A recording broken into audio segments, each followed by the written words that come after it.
Alright, this is the video walk around and startup of the 1995 Honda CBR 900RR. This is the first generation series of the CBR 900RR, first year being 1993. And while this is in the first generation, when they did the 95 upgrades from the 93, instead of the two round headlights, they did the more integrated headlight system, which actually works better, looks more modern. But what they did keep in the first generation is the perforated air technology aspects of the fairing, which you can see here. And the theory of this was when they went to dive into a corner, the bike would drop into the corner quicker with more predictability. You can see it's all factory.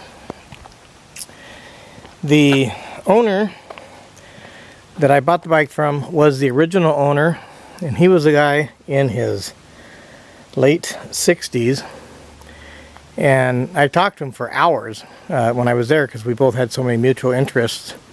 But this was his primary rider, believe it or not, in his, bought it in his 50s, I believe, and kept it.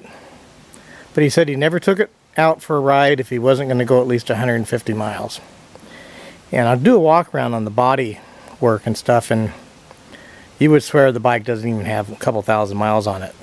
He was so meticulous in his work and maintenance on the bike. So I'll do the start round, walk around. He put on a Two Brothers slip-on and had it minorly rejetted on a dyno by EDR in Portland to make sure it was spot on.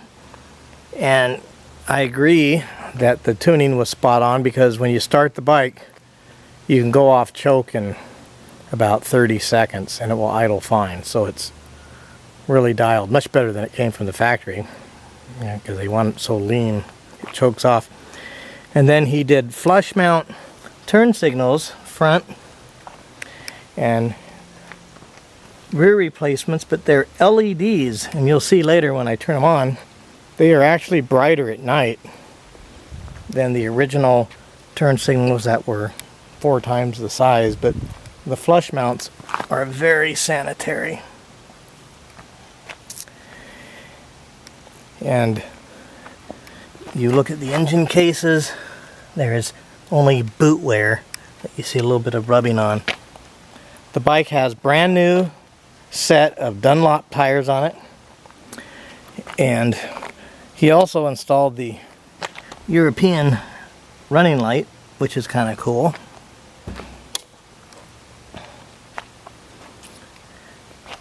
So new tires, new brakes, new chain, and sprockets.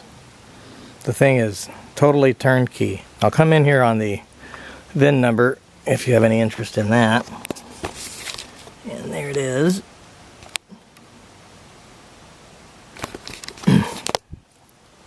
The bike has never been down. There's no damage anywhere. And all the systems, if you just look at the exhaust, are like new. Here's the engine cases on this side. So I'll start with the tank. You can see, and I may go too fast, but I'm trying not to, but there's no damage on the tank. We come around to the front fairing. He has the OEM windshield. And the video, as I'm taking it, appears that the paint looks blue, but it's actually a lighter purple than it is a blue, but it's just the lighting and that we're dealing with right now. But you see the pegs and the boot plates, the exhaust, everything's like new. And when I come down low on the lower part of the fairing, you can see that there's no road damage. And we go to the front of the fairing, right off the front wheel, and you can see it's just nothing. The guy was an amazing caretaker of this bike.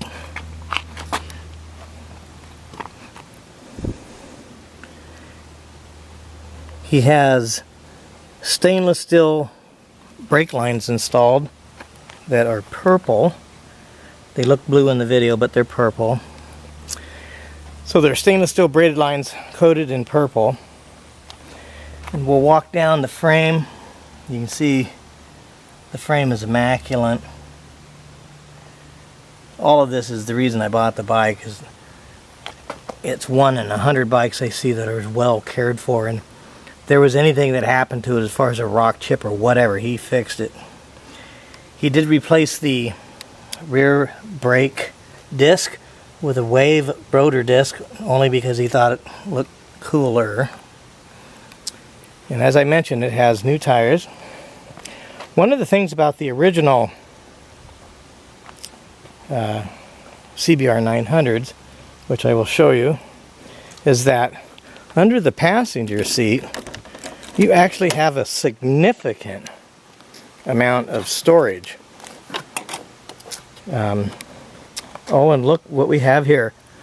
If you can see there, the original toolkit, which by all intents and purposes doesn't look like it's ever even been opened, because there's no bulges or broken parts of the plastic, which almost always happens when you try and put stuff back in, because the Japanese have a little Rubik's Cube puzzle system when they put the tools in originally that you can never match again.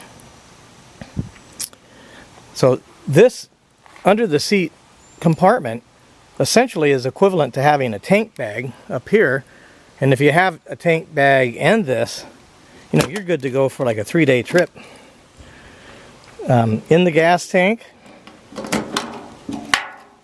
we just put in fresh non-ethanol premium, but my master mechanic filled it more than the 2/3 I asked for. But the inside of the gas tank is absolutely pristine. There's no rust, no corrosion, no nothing in the gas tank.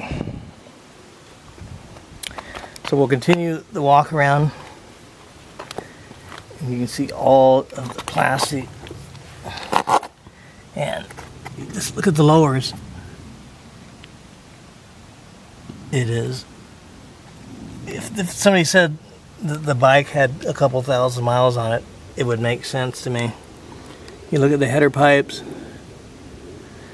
We've also, by the way, when we took it out of the museum display, we did the new tires, chains, and sprocket before we put it in the museum. And then when we pulled it out of the museum, we did a coolant change, an engine oil filter and change, coolant change. The air filter is a pleated paper, which we did when we put it in the museum, and it's still fine.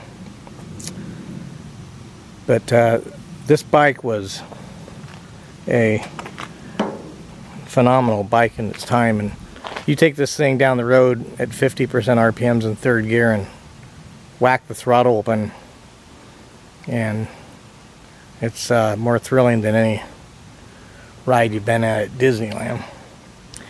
If you're an Oregon buyer, the plates are good till June of next year.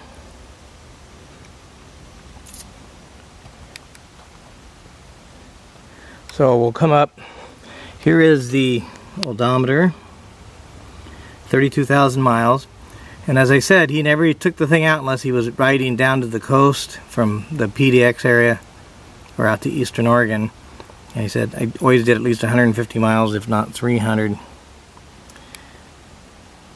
You see the instruments.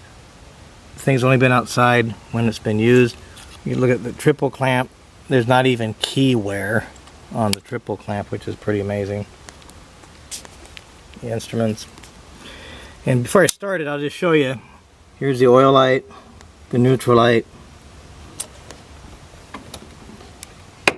side stand light, left turn signal, right turn signal, and it's kind of hard to see in the daytime, but if you look at the high beam, it goes on. So all the lights work. And so I'll start it up now. So it chokes right up here. So you pull that up, turn the key on, Come over here to the starter. We'll let it run for a little bit. And right now it's like 85 degrees after 7 o'clock here in Beaverton. So I will go and turn the choke off now all the way, and look at that. I'm not going to rev it much until it warms up a little bit, but it idles off choke in just a few seconds with this temperature. So here is the high beams with the European light, or low beams, high beams. As you sit on the bike, left turn signals. And at nighttime, these are enormously bright because they're LEDs, but obviously when it's daytime, you don't see them as much as you would a normal bike. Then on the left side, or the right side, rear turn signal. Here's the tail light, dual tail light bulbs. Front turn signal. Horn.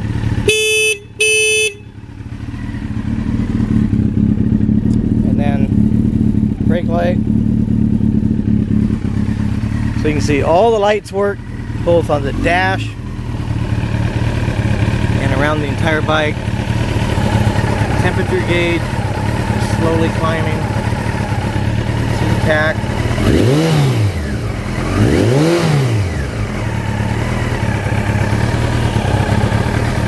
I have not, in all my years, bought a bike that has been as well cared and maintained as this right here is. Again, new tires, chain, sprockets, engine oil and filter coolant. The front and rear brake systems have been flushed with new Honda Pro Dot 4, and you can see how clean it is in the reservoir. This is literally a turnkey bike the way it sits right now. You can take it off and drive it to Florida or put it straight into a museum with no effort. And I will go on and take some pictures at this point.